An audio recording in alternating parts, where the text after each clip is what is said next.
사랑합니다. 함께해서 행복합니다.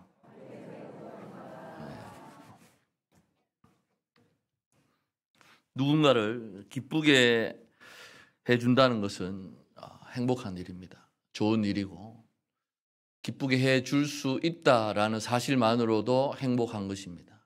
대상자가 없다면 돌아가시고 안 계신다든지, 그래서 보통 자식들이 부모님이 돌아가시고 나서 후회를 많이 합니다. 살아생전에 좀 더 잘해드릴 걸, 엄마 얼굴이 자꾸 생각이 나요 라는 그러한 얘기를 우리가 많이 하지 않습니까? 누군가를 기쁘게 할 수 있다라는 것, 참 행복하고 좋은 일입니다. 오늘 제목은 주님이 기뻐하시는 일입니다. 성경에 하나님께서 기뻐하시는 일이 무엇일까를 명확하게 적어놓은 구절은 잘 없을 것입니다. 오늘 본문을 통해서 우리가 보면서 과연 하나님께서 기뻐하시는 일은 무엇인가를 우리가 나누어 보았으면 좋겠습니다. 역대상, 성경에 역대서가 있습니다. 사무엘상, 그 다음에 열왕기상하, 역대기상하, 그리고 여호수아부터 물론 시작합니다만 여호수아 사사기까지 해서 이스라엘의 어떤 역사를 적어놓은 그러한 하나님의 말씀입니다. 그 말씀들이 동일한 내용을 적고 있을지라도 본문의 내용이 글자 하나 틀림없이 일치하지 않는 그런 부분이 있습니다. 그래서 그러한 것을 우리가 읽을 때 오늘 본문 역시 사무엘상 6장과 동일한 본문인데 함께 보시면 좋을 듯 하고요. 여러 가지 단어들이라든지 지명 이름이 다르다라는 것은 그 당시에 이 저자들이 살던 시대의 어떤 배경과 그러한 것들이 적용을 했기 때문에 그러한 것임을 우리가 기억해야 할 것입니다. 역대상 13장에서 16장을 우리가 살펴보면 이제 사무엘과 사울의 통치 기간에 방치되었던 언약궤가 예루살렘 성전으로 이동하게 되는 것을 우리가 볼 수 있습니다. 다윗이 언약궤를 통해서 하나님의 뜻을 구하려고 했다라고 기록을 하고 있는데요. 이스라엘에게 있어서 대단히 중요한 사건이었습니다. 한 왕의 어떤 그 군사적인 전투에서의 승리, 그리고 백성들에 대한 그의 주권, 그것은 어디로부터 주어지는가를 다윗이 바로 깨달았기 때문인 것입니다. 바로 여호와를 찾고 여호와께 묻는 데서부터 시작하는 것이다를 이제 다윗이 깨닫게 됩니다. 그래서 이 다윗이 여호와를 찾는다라는 것은 사울과 현저하게 대조되고 있습니다. 역대상 10장에서 사울은 여호와께 범죄한 인물로 묘사되고 있습니다. 세 가지입니다. 하나는 여호와의 말씀을 지키지 아니하였고, 두 번째는 신접한 자에게 가르치기를 청하였고, 마지막 셋째는 여호와께 묻지 아니하였다라고 기록을 하고 있습니다. 그렇기 때문에 하나님께서는 결국 사울 왕을 죽이시고 그 나라를 이새의 아들인 다윗에게 넘겨주셨다고 쓰고 있습니다. 또한 이 다윗의 여호와를 찾음, 그것은 17장에 가면 하나님의 언약을 갱신케 하는 그러한 계기가 됩니다. 출애굽을 하고 시내산에서 하나님께서 이스라엘 백성과 맺으셨던 그 언약을 붙들고 살아왔던 이 이스라엘에게 하나님께서 다윗 왕을 통하여서 새로운 언약을 주시는 것입니다. 그것은 너로 인하여 내 후손들이 왕이 끊어지지 않도록 할 것이다 라는 것과 백성들이 하나님의 백성으로서 내가 너를 버리지 않겠다라는 하나님의 약속을 받게 되는 그러한 계기가 됩니다. 또 한 가지는 성전 건축을 위해서 준비케 하는 직접적인 요인을 22장부터 29장을 살펴보면 제공하고 있는 것입니다. 십계명이 기록된 두 돌판이 들어있는 언약궤. 그 언약궤는 예전에는 하나님의 임재 그리고 모세 언약을 상징적으로 드러냈던 것을 우리가 알 수 있습니다. 언약궤에 대해 보이는 관심, 보살핌, 그것은 결국 시내산 언약에 대한 순종을 의미할 수 있는 것입니다. 출애굽한 지 3개월 만에 시내산에 도착을 했고 거기에서 하나님으로부터 십계명을 받습니다. 그리고 레위기에 기록되어 있는 대로 하나님의 어떤 명령과 율법과 규례를 받았던 이스라엘 백성들이었습니다. 그러나 그러한 사람들의 삶 속에서 하나님의 이러한 명령은 제대로 잘 지켜져 나가지 못했던 것을 볼 수가 있습니다. 오늘 본문에서도 우리가 살펴볼 것은 하나님이 기뻐하시는 일을 하지 않은 사람이 당하는 그러한 어떤 고난과 고통에 대해서, 그리고 그 이후에 주어지는 하나님의 복이 무엇인가를 우리가 살펴볼 것입니다. 역대기는 열왕기하고 다릅니다. 열왕기에는 흔히 말하는 허물이라고 할 수 있는 부분들이 세세하게 기록이 되어 있습니다만, 역대기 상하를 읽어보시면 이스라엘 왕조를 기록함에 있어서 흠이 될 만한 좋지 않은 사건들은 기록하고 있지 않습니다. 그 이유는 역대기가 포로기 이후에 이제 기록이 됩니다. 그래서 바벨론 포로 이후에 이스라엘 백성들이 돌아오고 앞으로 하나님께서 우리와 함께 하실 것이다 라는 그러한 생각하에서 이제 우리가 살아갈 이 나라에 대해서 다시 한번 비추어 보고 반추해 보는 가운데 이 나라의 역사를 잘 기록하고자 하는 저자의 의도가 있습니다. 그러나 그 중에서도 빼지 않은 부분이 다윗의 두 가지 실패였습니다. 첫 번째가 오늘 나오는 여호와의 궤를 옮기는 사건이고요. 두 번째는 21장에 보시면 인구조사를 하나님께 묻지 않고 하는 부분이 나오고 있습니다. 오늘 기록된 이 여호와의 궤를 옮기는 데 있어서 다윗이 범한 실수는 두 가지입니다. 하나는 하나님의 임재라고 하는 그 실체를 너무나도 가볍게 여겼다라는 것입니다. 3절에 보면 우리 하나님의 궤를 우리에게로 옮겨오자 라고 이야기합니다. 여기에서의 우리는 처음에 다윗이 천부장과 백부장과 모든 지휘관을 불러서 의논을 합니다. 의논을 해서 이스라엘에 온 회중에게 이르되 너희가 좋게 여기고 우리의 하나님 여호와께로 말미암았으면 우리가 이스라엘 온 땅에 남아있는 우리 형제 초원에 딸린 성읍에 사는 제사장 레위 사람에게 전령을 보내서 그들을 우리에게로 모이게 하고, 이것은 그 이후의 일이고요. 지금 그 천부장, 백부장, 지휘관과 의논하는 부분입니다. 그러면서 우리라는 이야기를 합니다. 우리라는 단어 속에는 인간의 힘으로 어떤 일을 하고자 하는 그러한 다윗의 모습을 볼 수 있습니다. 그러면서 사울 때에는 우리가 궤 앞에서 묻지 아니하였느니라 하면서 본인의 의도는 좋습니다. 하나님 앞에 궤를 옮겨와서 이제 여호와께 묻고자 하는 다윗의 의중을 볼 수 있습니다만, 그 말 속에는 우리 하나님의 궤를 우리에게로 옮겨오자라는 것을 통해서 인간의 힘과 방법을 통한 하나님을 기쁘시게 하기 위한 일을 추진하고자 하는 다윗을 볼 수 있습니다. 우리 역시 마찬가지입니다. 교회 안에서 열정을 가지고 선한 의도를 가지고 주님의 일을 한다고 할 때가 너무나 많이 있습니다. 그러나 이 역시 하나님의 주권과 통치를 인정하는 행동인지를 우리가 먼저 생각해 보아야 하는 것입니다. 왕이신 하나님을 입으로 늘 찬양합니다. 두 손을 들고 찬양하고 뛰며 찬양하며 베드로의 고백처럼 내가 하나님을 사랑하시는 줄 주께서 아시나이다. 우리의 입에서 사랑의 고백은 흘러나오고 있으면서도 과연 우리 내면의 모습은 왕이신 하나님을 왕의 자리에 앉으시도록 하고 있는지를 우리가 한번 생각해 보아야 할 것입니다. 우리의 모든 선한 의도와 열정, 그것들은 전부 다 하나님의 주권 밑으로 내려놓으시기 바랍니다. 오늘 다윗의 실수가 바로 이것을 하지 못한 것이었습니다. 두 번째 실수 역시 하나님께서 원하시는 바를 알지 못하고 행했다는 것입니다. 인간적인 생각으로 보았을 때 하나님의 궤를 새 수레에 싣고 옮기는 것이 과연 뭐가 실수일까라는 생각이 듭니다. 소들이 뛰어서 궤가 떨어지고자 할 때 그 괴가 떨어질 판에 손을 뻗어서 괴를 붙잡았는데요.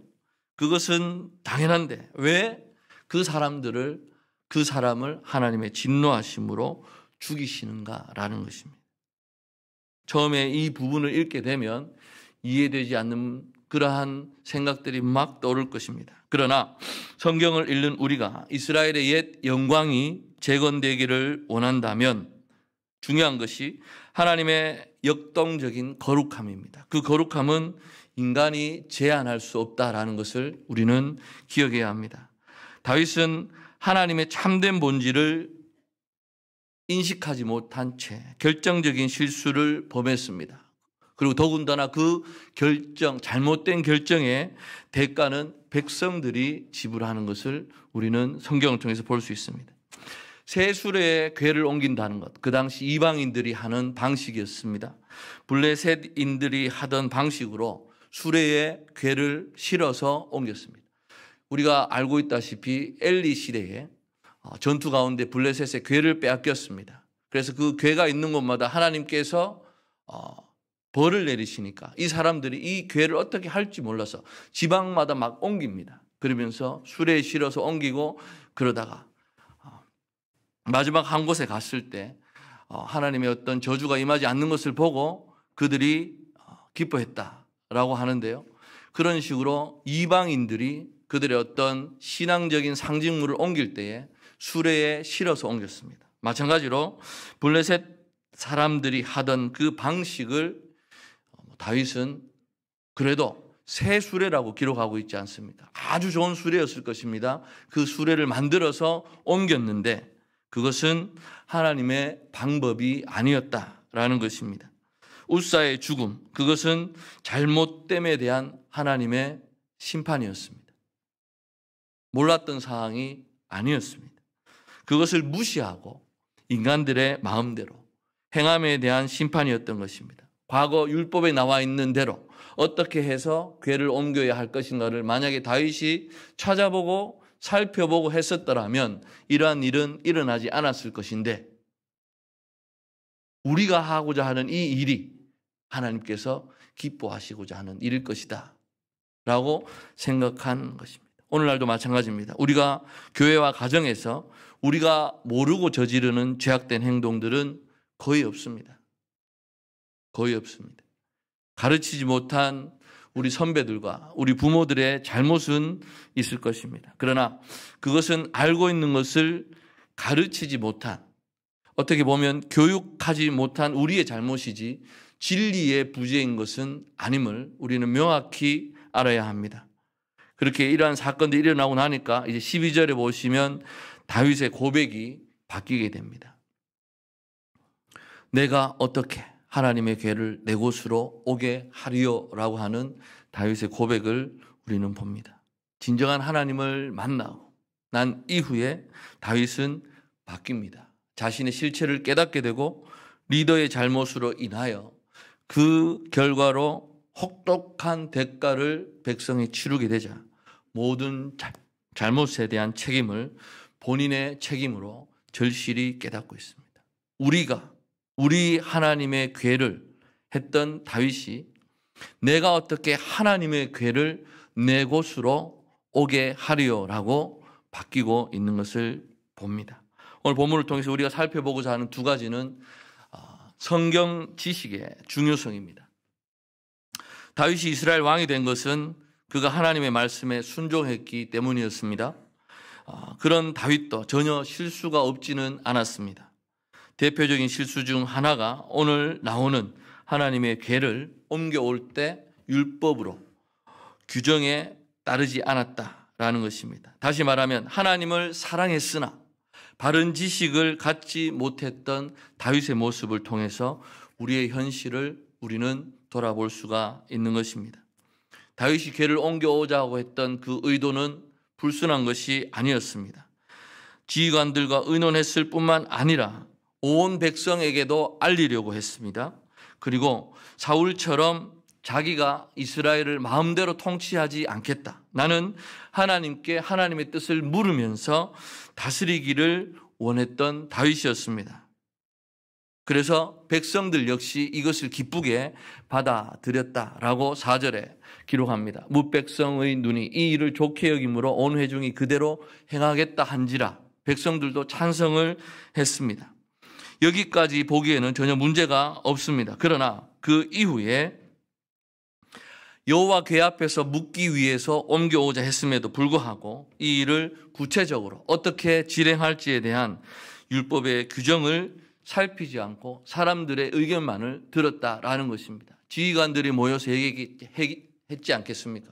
왕이시여, 그래도 여호와의 궤인데 옮기려면 정말 좋은 그러한 도구가 있어야 되지 않겠습니까? 라고 몇 날 며칠에 걸쳐서 금칠까지 했는지는 모르겠습니다만 새 수레를 만들었을 것입니다. 그리고 어떻게 해야 되겠다라는 여러 가지 이야기들이 있었을 것입니다.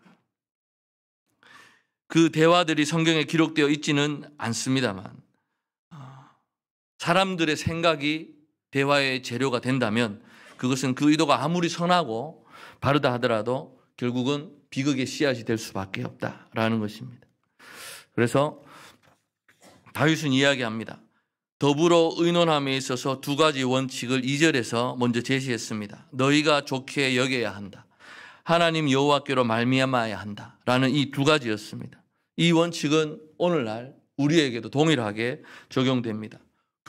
교회 공동체 안에서 어떤 사업이나 그런 것을 논의하거나 결정할 때 참석한 이들과 공동체 구성원이 좋게 여기고 이것을 기뻐할 수 있는가라는 것을 우리도 물어야 합니다. 그런데 그 공동체의 뜻은 반드시 여호와께로 말미암은 것이어야 함을 우리는 깨닫습니다.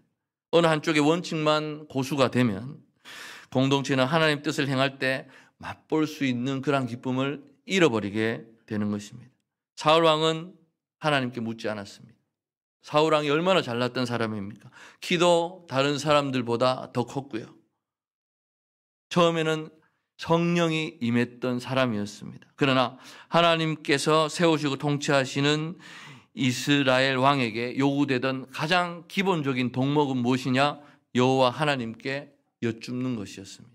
그것이 사울에게는 없었고요. 다윗은 이제 하나님께 묻지 않았던 선왕을 언급하면서 자기 자신은 하나님께 물으면서 통치하겠다. 모든 지휘관과 백성들이 기뻐했을 것입니다. 맞습니다. 그래서 궤를 옮겨오고자 한다. 옮겨와야지요.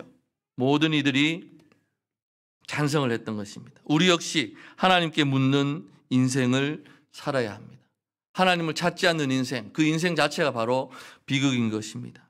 그래서 아쉬운 것은 언약궤를 옮겨오고자 했던 그 이유가 하나님께 묻기 위함이었습니다만 그 전에 여호와께 묻지 않았던 다윗을 우리는 볼 수가 있습니다. 묻다라는 이 히브리어 다라시라는 단어가 구약에 165회 나옵니다. 그런데 이 역대기에만 43회가 있는 것을 보았을 때 아까 말씀드렸죠. 처음에 역대기는 이스라엘 왕조의 기록을 긍정적으로 평가합니다. 그러면서 다윗이 얼마나 여호와 하나님께 물었는가를 기록하고 있는 성경입니다. 끊임없이 다윗은 하나님께 물었음을 볼 수가 있습니다. 한번 하나님의 그 벌을 받고 난 이후에 진정한 하나님을 만나고 난 이후에 다윗은 하나님께 묻습니다. 처음에 옮기기 전에 물었더라면 더 좋았지 않았을까라는 생각을 해봅니다만 우리 역시 우리의 삶에서 말씀을 진지하고 자세하게 공부할 필요가 있음을 우리가 한번 생각해 봅니다. 그저 착하게 살아라, 베풀면서 살아라 등등의 어떤 도덕적인 말씀만이 성경에 있는 것은 아닙니다. 성경을 모르면 하나님을 오해할 수밖에 없고 선한 의도 그리고 올바른 방식이 동반되어야 한다는 그 자체도 우리가 모르고 지나갈 수가 있다라는 것입니다. 그래서 5절에서 8절에 보면 큰 헌신이 있습니다. 예루살렘으로 옮겨오자는 그 제안이 동의를 얻자마자 구체적인 행동을 하고요. 이제 애굽의 시을 시내에서부터 하마더기까지 온 이스라엘 백성의 대표자를 불러 모았습니다. 법궤를 옮겨오는 일, 온 이스라엘의 기쁨이고 보람이었기 때문에 모든 행사가 백성들이 참여하는 축제의 현장이었습니다. 8절에 보시면 다윗과 이스라엘 온 무리는 하나님 앞에서 힘을 다하여 뛰놀며 노래하며 수금과 비파와 소고와 재금과 나팔로 연주하니라. 이스라엘 백성들 역시 이 부분을 기다리고 있었던 것입니다. 그런데 괴가 옮겨오고자 한다라고 하니까 얼마나 감격스러웠겠습니까? 하지만 하나님의 괴는 반드시 레위인들 중 고핫 자손들이 메어서 이동해야만 했습니다. 민수기 4장 15절에 보시면 제가 읽어드립니다. 진영을 떠날 때에 아론과 그의 아들들이 성소와 성소의 모든 기구 덮는 일을 마치거든 고핫 자손들이 와서 맬 것이니라. 고핫은 레위의 세 아들 중에 한 명입니다.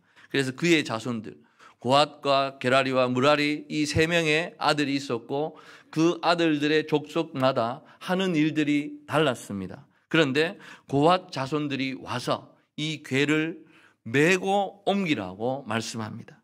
그러나 성물은 만지지 말라. 그들이 죽으리라.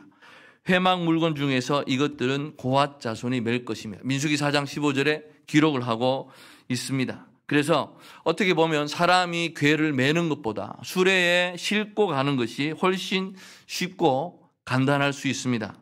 다윗은 일의 효율을 따졌습니다만 하나님은 그렇지 않으셨습니다. 아무리 선의에 의한 것이고 성도들이 많은 헌신을 기울인 행사라고 할지라도 하나님의 법에 어긋난 것이라면 하나님께서 기뻐 받으실 리가 없다. 제대로 진행될 수도 없다. 하나님은 아무리 작고 초라하다라고 하더라도 말씀대로 진행되는 일을 기뻐하시는 분이심을 우리는 분명히 기억해야 할 것입니다. 그렇기 때문에 나의 최선이 최고는 아닙니다. 새로운 것이 반드시 좋은 것 또한 아님을 알아야 합니다. 세상에서는 그렇지 않겠죠. 최선을 다해서 최고의 것으로 그리고 새로운 것으로 하는 것을 사람들은 좋아합니다. 그러다 보니까 교회 안에서 하나님의 일을 함에 있어서도 당연히 기뻐하시겠지라고 생각하며 우리의 온갖 것을 다 드린다라는 의도에서 합니다만 가장 중요한 것은 하나님의 명령을 기억해서 순종하는 것이다 라는 것을 우리가 알아야 됩니다. 우리의 열정이 말씀보다 앞서지 않았으면 좋겠습니다. 그리고 하나님을 아는 지식이 없으면 망한다고 성경은 분명히 기록합니다. 호세아 4장 6절에 4장 3절입니다. 내 백성이 지식이 없으므로 망하는도다. 내가 지식을 버렸으니 나도 너를 버려 내 제사장이 되지 못하게 할 것이요. 내가 내 하나님의 율법을 잊었으니 나도 너의 자녀들을 잊어버리리라 라고 말씀을 합니다. 그래서 교회가 성경 말씀을 알고자 하는 열정이 있을 때에 진정으로 우리의 직분인 빛과 소금의 역할을 감당할 수가 있습니다. 말씀에 대한 지식이 없으면 우리는 세상의 조롱거리가 될 수밖에 없습니다. 어떤 사실에 대해서 물었을 때에 우리가 어느 정도 대답할 수 있는 그러한 수준이 되어야 하는데 예수 믿고 천국 가면 됩니다 라는 그러한 말 한마디로 우리의 신앙을 다 감싸버리고 덮어버리고 하는 그러한 일들은 이제는 우리가 멈춰야 할 것입니다. 열정은 말씀을 바르게 행하기 위해서 사용되어야 합니다. 그 열정이 말씀을 공부하고 말씀을 깨달아 아는 데에 우리가 사용을 되어야 할 것입니다. 이제 그러고 나니까 이제 진노와 복의 기준이 무엇인지를 오늘 말씀을 통해서 우리는 또 알 수가 있습니다. 세상에 수많은 종교가 있습니다. 각각 나름대로 자기 신에 대한 열정을 가지고 있습니다. 하지만 하나님에 대한 신앙과 저들의 신앙에서의 차이는 분명히 있습니다. 그 중에서 선과 악의 기준, 그것이 무엇이냐라고 물었을 때 우리의 신앙과 기타 종교를 구분짓는 중요한 차이점인 것입니다. 우리는 하나님의 말씀에 근거해서 하나님을 섬기기 때문에 다른 종교들과 달리 옳고 그름의 기준이 하나님께 있음을 우리는 알아야 합니다. 때로는 이 방법이 옳고 괜찮다라는 세상적으로도 검증된 방법이다라고 할지라도 우리는 하나님 말씀에 우리가 비추어 보아야 해야 된다라는 것입니다. 진노하시는 이유가 9절에서 12절에 나옵니다. 기돈의 타작마당에 이르러서는 소들이 띠므로 웃사가 손을 펴서 궤를 붙들었더니 웃사가 손을 펴서 궤를 붙듦으로 말미암아 여호와께서 진노하사 치심해 거기 하나님 앞에서 죽으니라. 웃사의 몸을 찢으셨으므로 라고 기록되어 있습니다. 다윗이 노하여 그곳을 베레스 웃사라 부르니 그 이름이 오늘까지 이르니라. 웃사의 행동이 아무리 율법에 어긋났어도 웃사는 하나님의 궤를 지키고자 했습니다. 근데 중요한 것은 웃사는 고핫 자손이 아니었습니다. 그 출발부터 잘못된 것이었고요. 웃사가 하려고 했던 행동은 우리가 볼 때의 나쁜 행동은 절대 아니었습니다. 그러나 중요한 것은 너무 억울할 것 같고 하나님은 너무 잔인해 보이시는 그런 가운데에서 하나님 우리에게 드러내시고자 했던 것은 무엇인가? 분명한 법도와 기준을 따라서 하나님은 또한 하나님의 진노를 드러내신다라는 것을 볼 수가 있습니다. 아까 읽었던 민수기 4장 15절에서처럼 율법에는 성물을 메어 옮기는 레위인 고핫 자손이라도 메어 옮기는 고핫 자손이라도 성물을 만지면 죽을 것이라고 하나님 말씀해 주셨습니다. 분명하게 기록되어 있기 때문에 하나님의 법은 변하거나 고쳐지지 않습니다. 그래서 우리 기준에 따라서 하나님의 어떤 기준, 하나님이 어떤 분이신가라는 것을 우리가 판단하거나 재단에서는 결코 안 될 것입니다. 13, 14절에 봅니다. 다윗이 궤를 옮겨 자기가 있는 다윗성으로 메어들이지 못하고 그 대신 가드 사람 오벳 에돔의 집으로 메어 가니라. 궤를 오벳 에돔의 집으로 갔을 때 오벳 에돔은 기분이 어떻겠습니까? 분명히 이 궤를 옮기다가 웃사가 죽었다는 소리를 들었는데 그 궤가 우리 집으로 들어온다라는 것입니다. 그럼 여러분들은 과연 어떻겠습니까? 할렐루야, 감사합니다 라고 받아들이시겠습니까? 저게 잘못 들어와서 우리 집이 쫄딱 망하고 멸망하는 거 아닌가라는 생각을 분명히 했을 것입니다. 그러나 14절 보십시오. 하나님의 궤가 오벳에돔의 집에서 그의 가족과 함께 석 달을 있으니라. 여호와께서 오벳에돔의 집과 그의 모든 소유에 복을 내리셨더라. 다윗은 분명히 오벳에돔에게 얘기했을 것입니다. 이러이러한 상황이 발생하게 된 것 알게 되고 이렇기 때문에 주의하라. 대신 여호와의 궤를 너희 집에 모셔두겠다라고 분명히 얘기를 했고요. 거기에 충실했을 것입니다. 기록되어 있지 않습니다만. 그랬을 때에 하나님께서는 오벳 에돔의 집에 모든 소유에 복을 내리셨다라고 기록을 하고 있습니다. 말씀을 정리하겠습니다. 제가 기분이 안 좋을 때 은찬이가 준비하는 게 있습니다. 큰 것도 아니고요. 찬마트에 가면 그 동그란 초콜릿 5개짜리가 있습니다. 그것을 삽니다. 사서 네임펜으로 아빠 사랑해요 라고 하면서 제 책상 위에 올려놓습니다. 그러면 제 기분이 너무너무 좋아지는 겁니다. 그 방법을 알고 있습니다. 우리 역시 하나님의 방법을 안다면 하나님의 방법대로 우리가 해야 될 것입니다. 그런데 몰라서 우리가 실수를 범했다면 하나님께서 행하시는 방법은 다를 것입니다. 그러나 모를 수가 없다라는 것은 우리가 그만큼 알려고 노력하지 않았던 것이고 우리의 교육이 잘못되었다라는 것을 볼 수가 있는 것입니다. 하나님을 잘 섬겼던 다윗도 자기의 어떤 생각과 감정을 기준으로 하나님을 판단하는 어리석음을 처음에 저지르고 말았습니다. 우리라고 다윗과 같은 그러한 어리석음에 빠지지 말라는 법이 없습니다. 매일 깨어서 기도하고 말씀으로 나 자신을 성찰하시기 바랍니다. 그러면 하나님의 그 법도와 판단의 기준이 나의 기준이 되었다가도 다시 그 기준이 바뀌게 될 것입니다. 다윗의 고백을 기억하시기 바랍니다. 내가 어떻게 하나님의 궤를 내 것으로 오게 하리요 라고 하는 그 다윗의 고백을 보면서 항상 말씀 앞에 나 자신을 내려놓는 훈련을 계속해 나가시는 저 여러분 되시기를 간절히 소망합니다. 이 시간 우리 찬양 드리고 우리 기도하도록 하겠습니다.